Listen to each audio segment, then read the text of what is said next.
So you've jumped into the 2022 RPM 10K challenge. Now, you are an expert in your body. And what you're gonna do, because we know this, and this is my 4th year in the challenge, is that you'll be fine for 3 days. You'll attack the 300 daily double unders in the same way you've attacked all your other training, which means you'll show up, you'll kind of stretch, you'll slam your coffee, and then you'll hit your 300 double unders, ice cold, and then you'll go sit at your desk and do what you ever need to do. This is what's gonna happen. Now you can get away with that because typically we don't see 300 double unders show up day after day after day in your programming. So what's gonna happen though, as I kind of predict the future for you, is that about day 3 or 4, you're gonna go, wow, my calves are a little bit sore. And that soreness is gonna be like, hey, maybe I should take a day off. And all of a sudden you have 600 to do the next day. But it doesn't have to be this way. What we know is that the biggest changes, or the biggest sort of indicators of people not being successful in these kinds of challenges, is they suddenly see a big ramping up of their volume. So step 1 is going to be saying, hey, I know this is coming on January 3rd.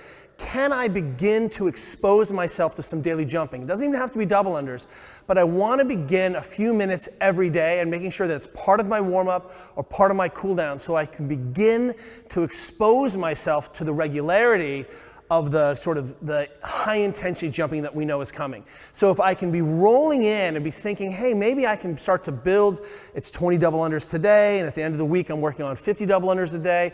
What we want to do is be able to hit that first day of our double unders and actually feel like we've been working on it for a couple weeks beforehand. Now you don't have to do this 3 months. This is not the 10K challenge for life. But if you spend the first 2 weeks before the challenge exposing yourself to some regular jumping and beginning your jumping and on the double under practice, by the time the challenge starts, you're gonna be a lot more successful. So that's 1.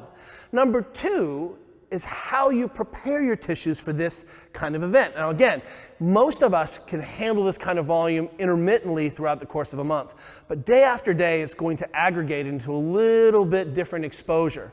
So what I would suggest is making sure that your calves and feet are engorged with blood and ready to go prior to jumping. So if I was going to do this, I might put this at the end of my cycling class, or the end of my run on the beach, or the end of my functional training or CrossFit class. So what I can engage, even though I might not be fresh, I know my tissues are going to be able to handle that load. At the very least, on days you're not training, see if you can go out and do a quick 5-minute walk.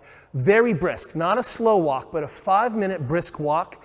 Ideally, I'd love you to walk 800 meters, but if that doesn't work, a 5-minute brisk walk will start to give your tissues of your feet, give your calves and shins a chance to just have the blood perfuse those tissues so that they're better able to handle that kind of loading. Now we get to talk about, well, am I sleeping during this challenge? Am I eating and hydrating during this challenge? Of course. Those things become the tenets of all good human performance. And one of the reasons I'm such a fan of these challenges where I have to do something every day for a month is that it heightens the fact that sometimes we're a little bit lazy in our recovery, we're lazy in our warm-ups, we're lazy in our cool-downs. So if we can aggregate those behaviors and sort of focus on those behaviors a little bit more during this challenge, it's a time to just sharpen the knife a little bit. And lastly, what I would say is we're going to commit to 10 minutes, just 10 minutes a day. If you want to do more, you can, of some soft tissue mobilization. We can do a little elevation, we could even compress those tissues, but in the night, if we can get into the habit of taking care of our tissues in the last 10 minutes before we go to bed, suddenly we end up having a complete cycle. So number 1, let's see if we can start getting some exposure before we start the challenge. Number 2, let's make sure that those tissues are ready to go when we actually engage in the challenge. 3, let's make sure that we're planning on some soft tissue love to these bodies to, at the very least, decrease delayed onset muscle soreness so that we're primed and ready to go for the whole 30 days.